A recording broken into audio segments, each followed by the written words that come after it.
katanungan para po sa amin. Muli, kayo po inaanyayahan ko. Kung mayroon kayong mga topic na nais na i-discuss, kay sister, hindi ko pala ano po. So, wait lang po, regarding po sa topic. Kasi po, di ba, paano po, God-centered family po yung topic natin. So, how about naman, may iba-iba po kasi separation po tayo sa family. May family po na magkakasama po sila sa bahay, pero hindi naman po sila nagpapansinan or wala po silang connection po.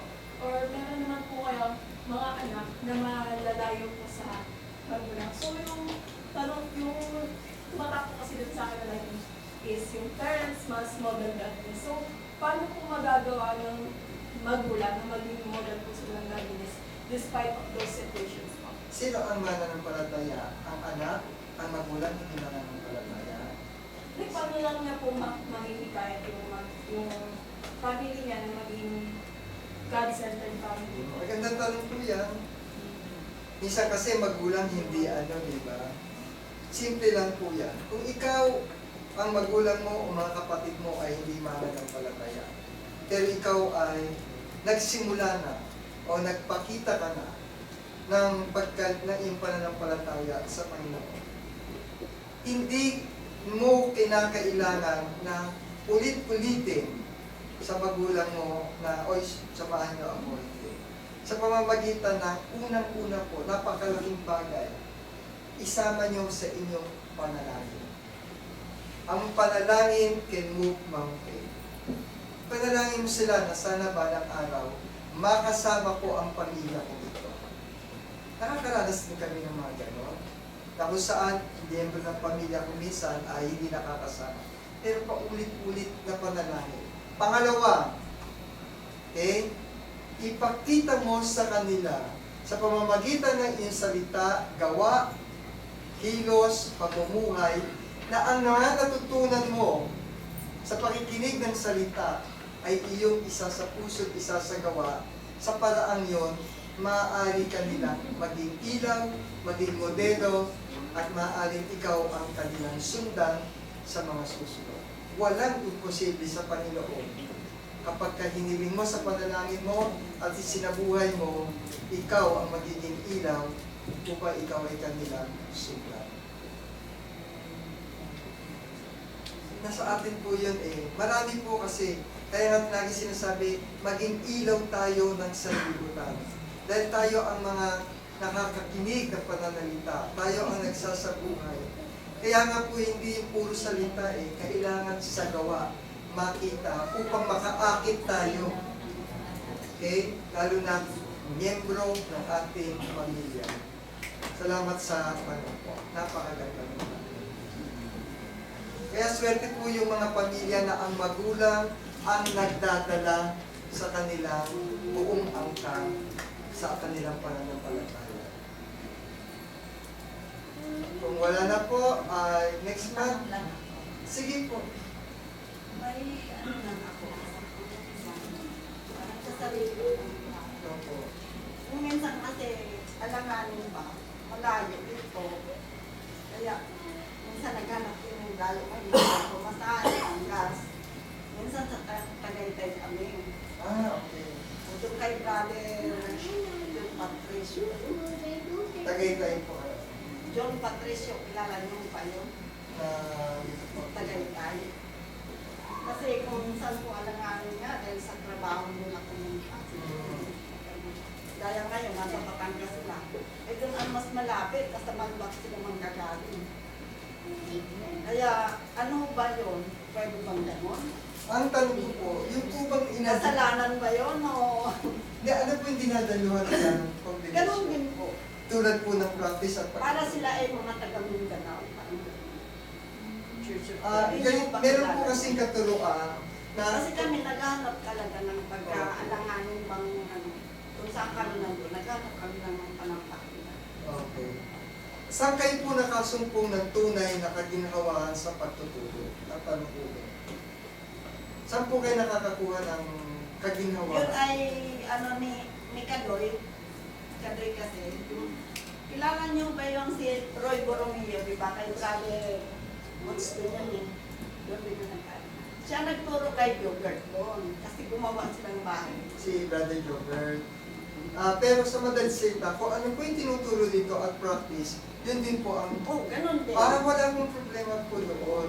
Kasi, Pero, kasi sa Batangas din, may nakita kami, sabi ni Brother Butch daw, mali daw yun kasi may panugtog gano'n. Kaya hindi na kami doon bumalik. Kung Opo. ilang beses, dalawa lang yata kami. opo, mali po yun kasi kung gaya po nito, Imus, at nasa ako po'y Pasay talaga, parehong-pareho po yan Ganun naman tinuturo. po dyan sa Tagaytay. Meron po sa Cainta o dito po sa Tondo, ay isa lang, pwede po kayong dumalo doon sa mga magkapareho ng tinuturo. Pero isang pagkakasala po, kapag ka nandito kayo at dumalo kayo doon sa isang kongregasyon na tinatawag na iba ang turo, yung po'y tinatawag na adultery. Na tinatawag po, adultery in faith. Kasi po, hindi ka makapamili o makasunod kung ano yung turo na talagang nais mong sundan. Kasi kung doon po tinuturo ang musical instrument, tapos sa atin po hindi tinuturo, dahil kami po ay talaga dito mahigpit dahil yun ay nasa kasulatan. Eh doon tinuturo po, at doon ka-aatin ay iba-iba po ang natututunan nyo sa yung tinatawag na adultery in faith sa banal na kasulatan. Kaya kung may pagkakataon po talaga at nandito ngayon, kesa po mag-brainwash na kayo, eh manatili kayo na kung saan ay nasa isang pagtuturo lamang po. Paano po ano, kagaya sa Bataan, wala namang turo. Saan po? Sa Bataan. Ano yung sa Bataan? Kasi po ako, sa Bataan kasi ako, may dinadalawang ko is, there's a birthday, pero 33AD. Tayo po na yung 33AD. Kaya yun, doon po pinag kaya lang yung student. So doon po kasi is more on 30. Wala po doon kasi nandun. So kaya po pagka nandito ako sa Illinois, dito ako sa Yun po kasing katuruan ng kung paggamit ng instrumento ay talagang hindi po yung na pinaninindigan namin na hindi bahagi ng pagsamba. Kaya lang pag ano po naman, Pag nandun kayo po, wala po akong masasambahan. walang So, masasama. kaya parang kasi ang parang yun, sabi na diba, puro rin mga kapatuwa. Ay, huwag mong tignan ang ginagawa nila. Ang ano ko naman po, yung pag nandun ka, Yes, kasi wala talaga. liban sa instrument po, ay wala na ibang pagbabago ng katuruan. Ano po, medyo sabihin natin, kasi dati din po kasi, dito nag-church din ako dito sa isa. Ano na, hindi ko rin po alam pa. Kaya lang, syempre, nagbabasa ka ng Bible, may mga bagay kang hinahanap. Hanggang sa natagpo ako po. Nung natagpo ako sa buto, naisip na ako talaga. Dito once na limaras na ako. Kaya tinatagal niyo po sa Bataan? Doon po kasi ako nakatira. Meron din po kasi ako dito. Kaya lang. Bili na kayo ng bahay dito sa Meron Imus. Hindi nakatapos. Meron po, kaya lang. Doon po ako nag-stay. Pag umuwi lang po kami sa talaga natin. Kasi po hindi ko po masabi, titignan ko po kung meron tayo doon. Hahanapin ko Kasi yung minsan meron tayong mga kakilala po. Kasi may mga churches po na noong sila ay nagtuturo sa iba't iba po. Titignan ko po sa Bataan. Dahil nung may online kami po, sa Balis pa rin. Titignan ko po kung meron akong kakilala na ano.